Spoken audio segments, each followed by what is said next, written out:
And is Gregory Brown. Now, you might remember, made international headlines when he grabbed a fire extinguisher and he blew out a menorah that was set ablaze. And of course, international headlines about this. And wow, you would have thought, wow, maybe there's a backlash against him. No, the Polish people said, we want this guy. We voted overwhelmingly to put this guy as the European Member of Parliament in Poland. And Gregory is kind enough to join us today on the show on the heels of his big victory in Poland. Nice to see you, Gregory. Welcome to the show. Hello. Thank you for having me. My pleasure. Now, I should point out, I'm using the Western pronunciation of your first name. So to my Polish viewers, I apologize, but I tried for like 10 minutes. For your Polish viewers, my name is GRZEGORZ BRAUN. I said I'm gonna, and you said you were kind enough to say just say Gregory. It's the Gregory. So, Gregory, welcome to the show. So, the dust is now settled. You've had some time to maybe take in these numbers, but just looking over this, it's pretty remarkable. Let's see, 115,000 votes in this district.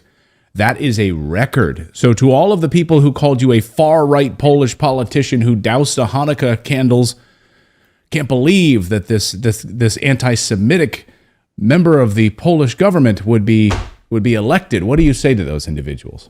Well, the result is not bad. In Poland, it happens to be the best between my party's candidates' results.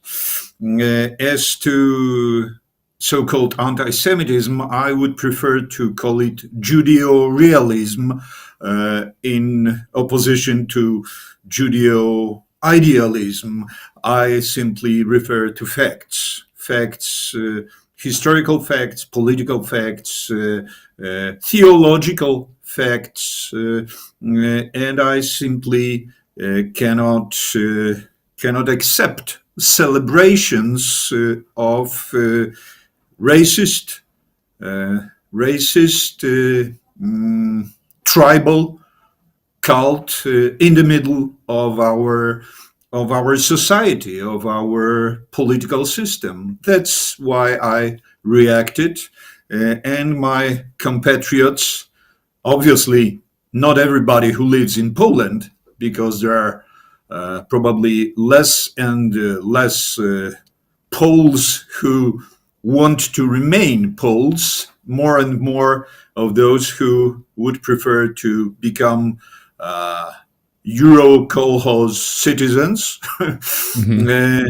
But many of them take my action and take my reasons for theirs. And in the course of this election campaign, I signed probably thousands of fire extinguishers. The trick is that this was not my idea. This is not a PR product of my staff. Nobody would imagine this kind of political action. Simply, my fellow citizens, my fellow Polish people come to me and want their fire extinguishers signed by me, which I take for a very clear sign of our mutual understanding. We want Poland to be Polish. Not to become some kind of Soviet or Euro-Soviet republic, not the next American state, not Polish-Ukrainian Commonwealth, which is some people's idea, crazy, because totally unrealistic and based on false history.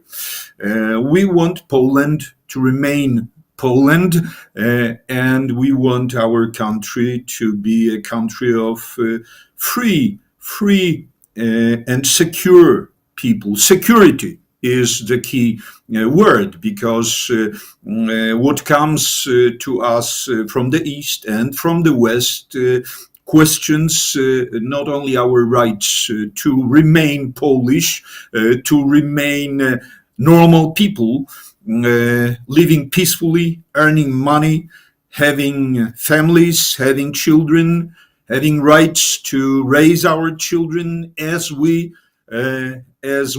our fathers, our grandfathers used to. When I say grandfathers, you might think that I am the kind of politician who would like to go back to some history that never was. No, I'm very.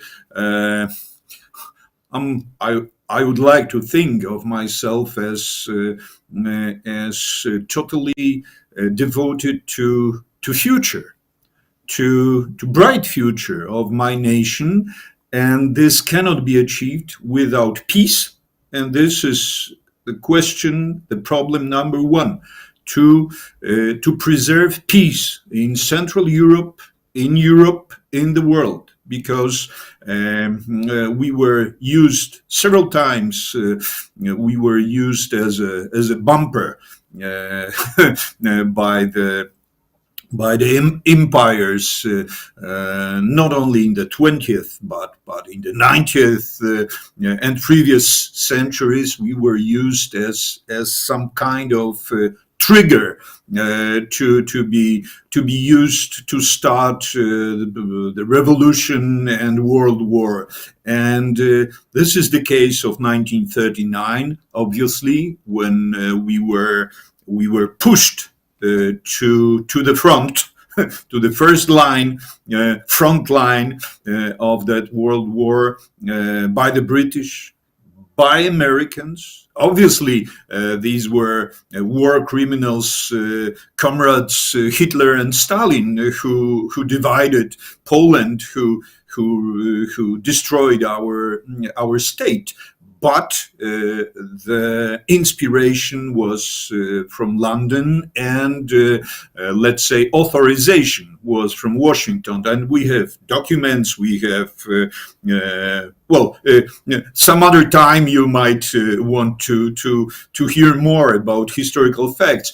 For now, I politically, I stress, I don't want any repetitions of this history. I don't want my nation to be used as a trigger of some revolution, some new world order revolution, which will not prevail without starting World War III on our territory. Well, and it seems that you're maybe one of a few voices who is standing up for peace, because it appears that the world is marching towards World War III, and even your politicians, your leaders in Poland, are saying we need to prepare troops going into Ukraine, troops to march against Russia. If Russia makes any further headway in the east, then we need to be prepared to send troops into Ukraine. It appears the Polish people don't want that. It appears the Polish people are saying enough is enough, but they don't appear to be listening to the Polish people. You have massive NATO bases in Poland. Poland appears to be used right now as sort of a NATO staging ground for World War III, and you're looking to stop that. Unfortunately, this is the case here. Polish people simply do not realize what the war might bring upon us, and the elite is totally treacherous. It's totally taken over by different ambassadors who actually rule the country, and this is very funny because they tend to interfere in sometimes very stupid questions like media, like propaganda. They like to teach us democracy. You said about war preparations. I want to stress I would be the first to call to arms. I would be the first to call for raising our army's abilities, producing and buying weapons that we need to preserve peace here. But I would be the first to say no to sending Polish troops abroad. And this is the problem here, because I used to be a member of the same Polish Parliament Committee for Army and Defense purposes. Well, they expelled me after the December Hanukkah, let's say, situation. So they expelled me from the committee. But my interest in defense and national security is genuine, right. And I would like to serve my country, my nation, by giving all the best I could as a politician to my soldiers, to my army. The problem is that this army is not shaped currently, it is not shaped to defend our national security. It is shaped to play the role of, I tend to repeat myself, of a trigger. You would probably find several more words that would point out this problem. I understand that Washington, London, they obviously don't want to send their troops right. further east. They want to use us as they used Ukrainians. Remember, 500,000 of Ukrainian people, soldiers, mostly soldiers, died. You might add millions of those who escaped, of those who did everything not to join the army, and they are simply running out of resources. They are running out of people, and they are looking at Polish meat as like useful prey, as a very handy replacement, and this is what I would like to oppose. I signed an appeal for peace already in 2022 in summer. I was obviously, you might imagine, called Russian agent and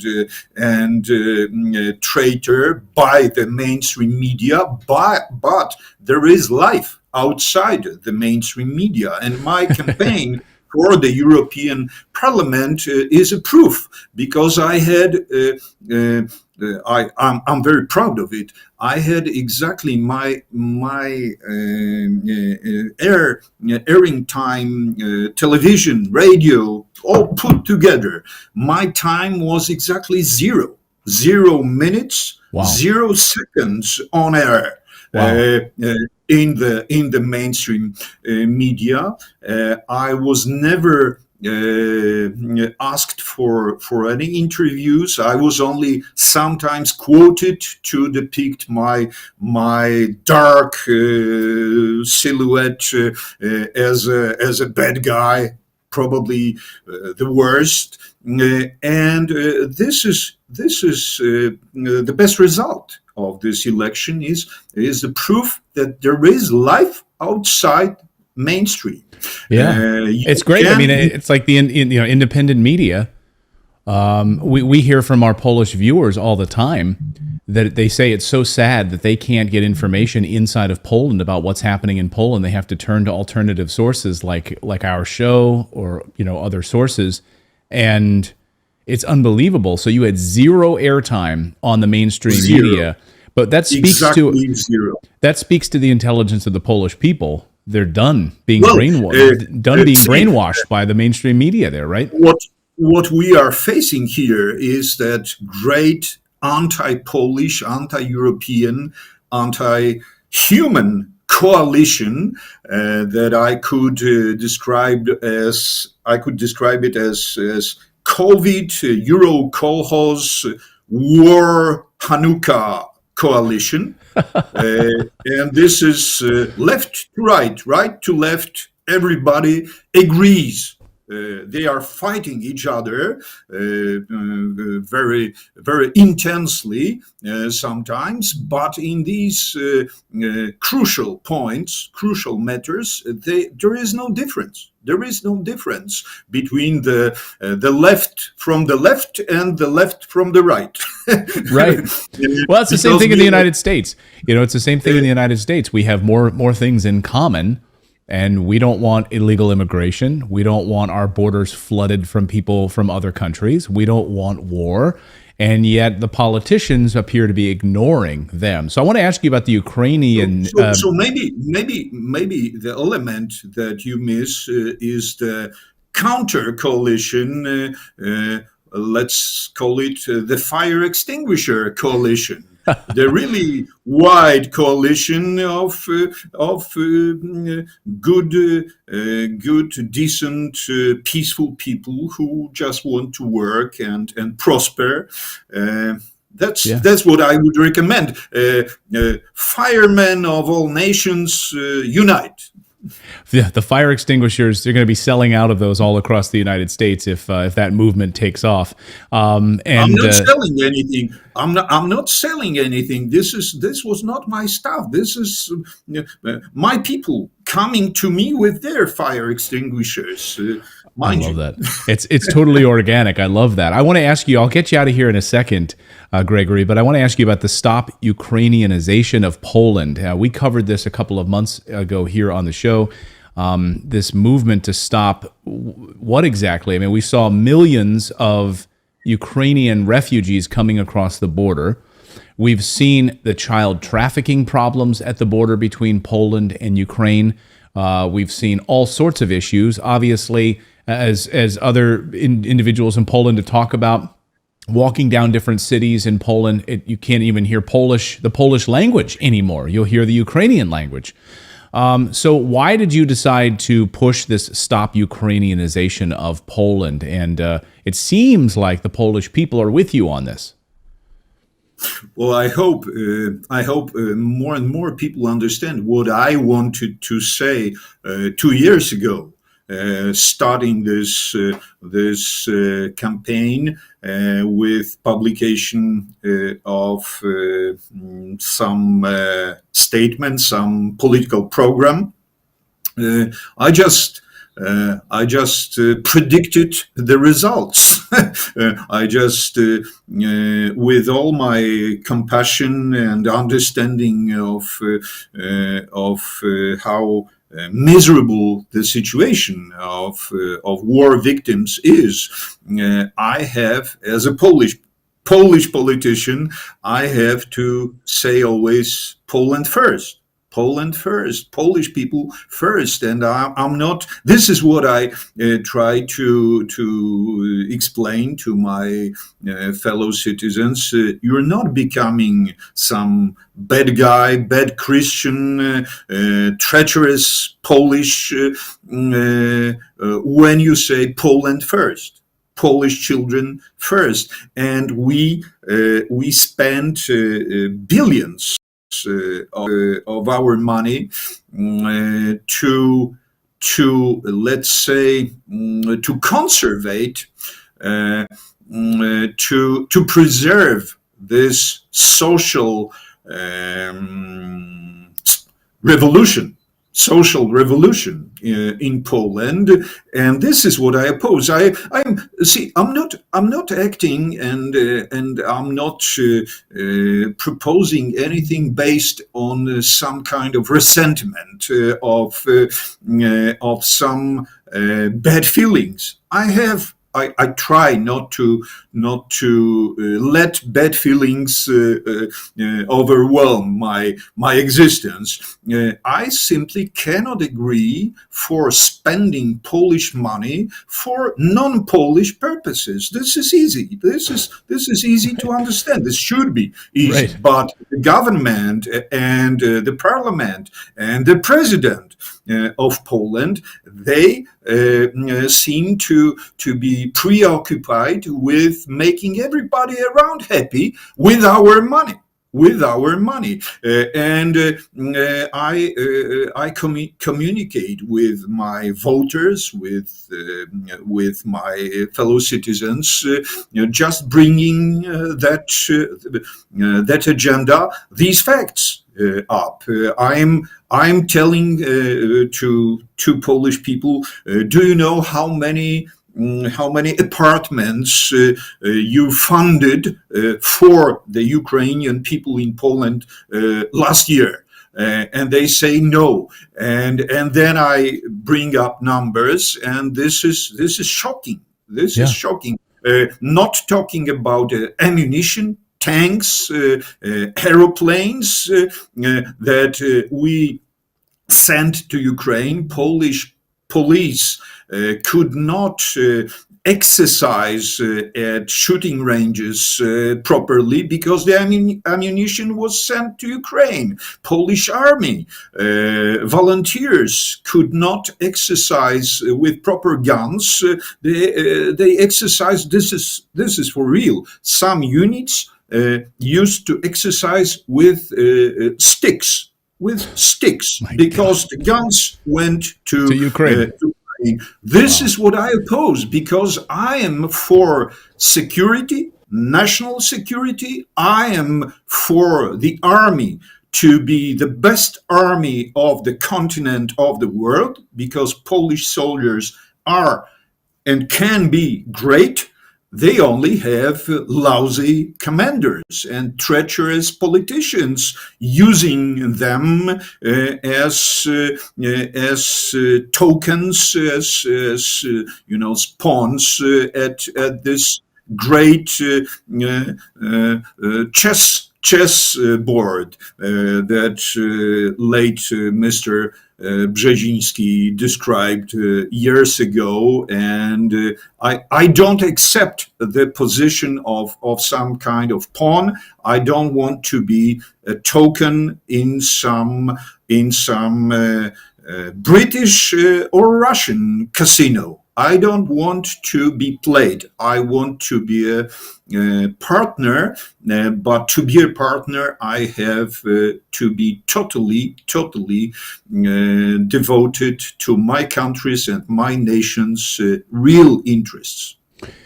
Well, there is a wave that has come to Europe, and I think it's riding on that similar sentiment. Put our country first, put Germany first, put the Netherlands first, put Poland first, take care of the Polish people first. We have a heart, but we need to put the Polish people first. We need to not be funding apartments for refugees or illegal immigrants like in the United States. We have Americans sleeping on the streets, but illegal immigrants come across the border and they're given 3 meals and a free hotel room. It's unbelievable. Gregory, congratulations on your victory. Thank you very much. Congratulations on all the fire extinguisher sales that all across the country, hopefully all across the world. We can use this as a metaphor to put out the craziness right now. Gregory, congratulations. I like the fire extinguisher. I used to be a film director, mostly documentary film director. So a part of myself is kind of, I still have some artistic interests and sentiments. So what I like about the fire extinguisher is that it's not heavy, it's not pompous, it's even funny, Right. It does not offer danger. It offers peace. Yeah, peace, and it puts out fires. That's what we want security. right now. And I know. security. It's apparently not in vogue right now to be anti-war, but we are on this show, and we appreciate your anti-war stance. Hopefully, more sensible people like you will take power in Poland. Gregory, thank you so much for joining us. Congratulations on your victory, and all the best. Thank you so much. God bless.